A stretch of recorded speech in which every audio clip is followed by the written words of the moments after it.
ഒരുപാട് നാളുകൾക്ക് ശേഷമാണ് ഒരു മേലനങ്ങിയുള്ള ഒരു ടാസ്ക് ബിഗ് ബോസ് നൽകിയിരിക്കുന്നത്.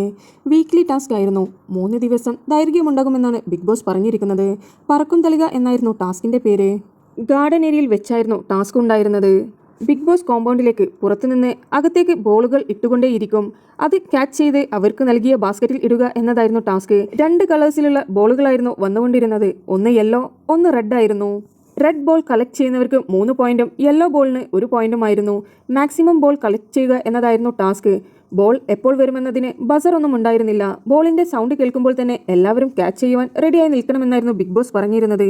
പുറത്ത് നല്ല വെയിലായതുകൊണ്ട് തന്നെ മത്സരാർത്ഥികൾ നന്നായി കഷ്ടപ്പെട്ടിട്ടുണ്ട്. സത്യം പറഞ്ഞാൽ കുറേ കാലങ്ങൾക്ക് ശേഷം മേലനങ്ങി ഒരു ടാസ്ക് ചെയ്തിരിക്കുകയാണ്. എല്ലാവരും കിതയ്ക്കുകയും വയ്യാണ്ടാവുകയും ചെയ്തു. എല്ലാവരും നന്നായി തന്നെ കളിച്ചിട്ടുണ്ടായിരുന്നു. ഇത്തവണ ആര്യനായിരുന്നു സ്കോർ ചെയ്തു നിന്നത്. തൊട്ടു പിന്നാലെ അക്ബറും അനീഷും ഉണ്ടായിരുന്നു. 3 ദിവസങ്ങൾ നീണ്ടു നിൽക്കുന്ന വീക്ക്ലി ടാസ്ക് പലതരത്തിലായിരിക്കുമെന്നായിരുന്നു ബിഗ് ബോസ് പറഞ്ഞിരിക്കുന്നത്.